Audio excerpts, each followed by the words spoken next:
ഈ ജോലിത്തിരക്കുകളിൽ നിന്ന് ഒരു റിലീഫ് കിട്ടുക എന്ന് പറയുന്നത് വലിയൊരു കാര്യം തന്നെയാണ്. വീട്ടുജോലിയായാലും നമ്മളുടെ പ്രൊഫഷനായാലും എല്ലാത്തിൽ നിന്നും നമുക്കൊരു റിലീഫ് വേണം അല്ലേ? അപ്പോൾ അങ്ങനെ ഒരു റിലീഫിൻ്റെ ദിവസമാണിന്ന്. ഇതിൻ്റെ ഷോർട്സൊക്കെ നിങ്ങൾ മുന്നേ കണ്ടിട്ടുണ്ട്. പക്ഷേ ഇതിൻ്റെ ലോങ് വീഡിയോ ഞാൻ ഇതുവരെയായിട്ടും അപ്ലോഡ് ചെയ്തിട്ടുണ്ടായിരുന്നില്ല. ശരിക്കും പറഞ്ഞാൽ ഇങ്ങനെ സുഖമില്ലാതായി ഇവിടെ ഇങ്ങനെ കിടക്കുമ്പോഴാണ് ഫോണിലുള്ള ഓരോ വീഡിയോസൊക്കെ ഇങ്ങനെ കാണുന്നത്. അപ്പോഴാണ് ഓർത്തത്, അയ്യോ ഇത് ഇനിയും അപ്ലോഡ് ചെയ്തില്ലല്ലോ, ഞാൻ വോയിസും കൊടുത്തിട്ടുണ്ടായിരുന്നില്ല. അപ്പോൾ കരുതി ഇന്ന് ചെയ്യാമെന്ന്. അപ്പോൾ നിങ്ങൾ കരുതും ഇത്രയും ദിവസം ഇങ്ങനെ ഓരോ വീഡിയോസ് ഇട്ടുകൊണ്ടിരിക്കുന്നുണ്ടല്ലോ എന്ന്. അതൊക്കെ എൻ്റെ ഫോണിൽ സ്റ്റോക്കുള്ള വീഡിയോസാണ്. എല്ലാ വീഡിയോസൊന്നും ഞാൻ എടുത്ത പാടെ തന്നെ അപ്ലോഡ് ചെയ്യാറില്ല. അതിന് ചിലപ്പോൾ എൻ്റെ മൂഡ് പോലെ ഇരിക്കും. ഇന്ന് തന്നെ ഇത് അപ്ലോഡ് ചെയ്യണം എന്ന് വിചാരിച്ചെടുക്കുന്ന വീഡിയോസും ഉണ്ടാവും. അപ്പോൾ അതുകൊണ്ടാണ് മിക്ക വീഡിയോസും ഞാനിവിടെ റൂമിൽ റെസ്റ്റിലായിരിക്കുമ്പം പോലും ഞാനിങ്ങനെ അപ്ലോഡ് ചെയ്യുന്നത്. ശരിക്കും നമ്മൾ അപ്ഡേറ്റ് ആവണമെന്നാണ് അല്ലേ യൂട്യൂബിലൊക്കെ ആകുമ്പോൾ. പക്ഷേ എനിക്ക് ഒട്ടുമിക്കപ്പോഴും അങ്ങനെ ആകാറില്ല. ഞാൻ ഇന്ന് അപ്ഡേറ്റ് ചെയ്തിട്ടുണ്ടെങ്കിൽ എൻ്റെ കുറേ മുന്നത്തെ വീഡിയോ ആയിരിക്കും ഞാൻ നാളെ ഇടുന്നത്.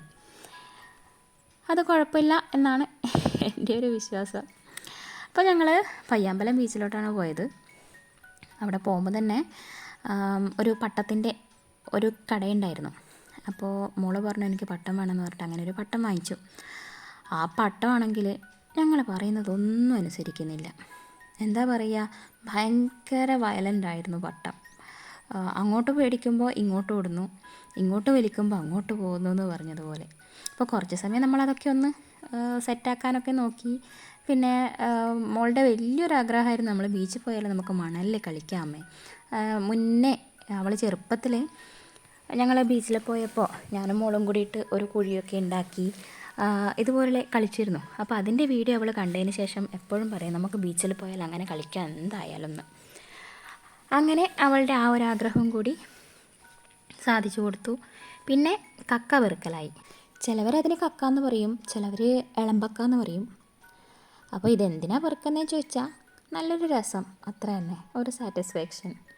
അത് പെറുക്കി ഇങ്ങനെ വെള്ളത്തിലൊക്കെ ഇട്ട് അങ്ങനെ കളിക്കാനും ഒരു രസമല്ലേ. അങ്ങനെ ഇതാ മോള് എനിക്ക് വേണ്ടിയിട്ട് പെറുക്കിക്കൊണ്ടേയിരിക്കുന്നുണ്ട്. അതിനുള്ളോട്ട് വെള്ളം വരുമ്പോൾ അതിനുള്ളോട്ട് പോവുമല്ലോ. അപ്പോൾ അവിടെ നിന്ന് ഇങ്ങനെ ഓരോന്ന് പെറുക്കിക്കൊണ്ടിരിക്കുന്നുണ്ട്. അവിടെ 2 ഒട്ടകം ഉണ്ടായിരുന്നു. അപ്പോൾ അച്ഛനും മോളും കൂടിയിട്ട് ഇങ്ങനെ നോക്കുന്നുണ്ട്, ഇതിൽ കയറണോ വേണ്ടിയോ എന്നുള്ളൊരു സംശയത്തിലായിരുന്നു. പക്ഷേ കയറാനൊന്നും നിന്നില്ല. നമ്മൾ ദൂരെ നിന്ന് കണ്ടാസ്വദിച്ചു. വീണ്ടും കക്ക പെറുക്കലിലോട്ട് തന്നെ പോയി. ഈ ബീച്ചിൽ പോയി കഴിഞ്ഞാൽ ഇതുപോലത്തെ കുറച്ച് ഒരു പരിപാടികളൊക്കെ ഉണ്ട് ഞങ്ങൾക്ക്. എന്നിട്ട് വീട്ടിൽ കൊണ്ടുവരും, അത് വെള്ളത്തിലിട്ട് വെക്കും ഒക്കെ ചെയ്യും. അപ്പോൾ കണ്ടോ നമ്മുടെ പട്ടം നമ്മൾ പറയുന്നത് തീരെ അനുസരിക്കുന്നില്ല. അത് ഇടയ്ക്കിടയ്ക്ക് ഇങ്ങനെ താഴെ വീഴും, പിന്നെയും ഇങ്ങനെ പറപ്പിക്കും, പിന്നെ അങ്ങോട്ടും ഇങ്ങോട്ടും ഓടും. ഭയങ്കര വയലൻ്റായിരുന്നു. അപ്പോൾ നമ്മളുടെ ഈ കാട്ടിക്കൂട്ടിൽ കുറേ നേരമായിട്ട് ഒരു ഏട്ടൻ കാണുന്നുണ്ടായിരുന്നു. അപ്പോൾ അവരടുത്ത് വന്നിട്ട് ഇത് നോക്കുകയൊക്കെ ചെയ്തു എന്താണ് പ്രശ്നം എന്നുള്ളത്. അവർക്കോ ശരിയാക്കാനൊന്നും പറ്റിയില്ല. അപ്പോൾ അവർ പറഞ്ഞു നിങ്ങൾ ആ കടയിൽ തന്നെ കൊണ്ടുപോയി തിരിച്ചു കൊടുക്ക്, എന്നിട്ട് വേറെ ഒന്ന് തരാൻ പറ എന്ന് പറഞ്ഞു. അങ്ങനെ ഞങ്ങൾ പോയിട്ട് വേറൊരു പട്ടം വാങ്ങിച്ചു. അപ്പോൾ അത് സൂപ്പറായിരുന്നേ. അത് കുറേ നേരം നമ്മൾ കളിച്ചു അതിനെക്കൊണ്ട്. മോളും കുറേ സമയം അതിനെക്കൊണ്ട് തന്നെയായിരുന്നു കളി.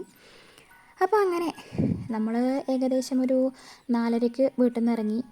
എന്തായാലും ഒരു 5 മണിയാകുമ്പോഴത്തേക്കും നമ്മളിവിടെ എത്തിയിട്ടുണ്ടായിരുന്നു. കുറേ സമയം നമ്മളവിടെ സ്പെൻഡ് ചെയ്തു.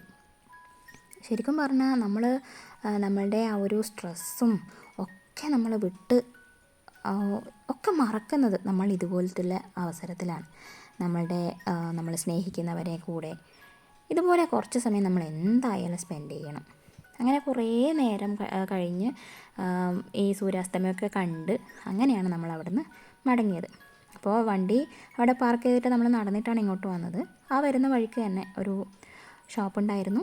അവിടെ നിന്ന് മോമോസൊക്കെ കഴിച്ചു. ഞങ്ങൾ ആദ്യമായിട്ടാണ് കേട്ടോ മോമോസ് കഴിക്കുന്നത്.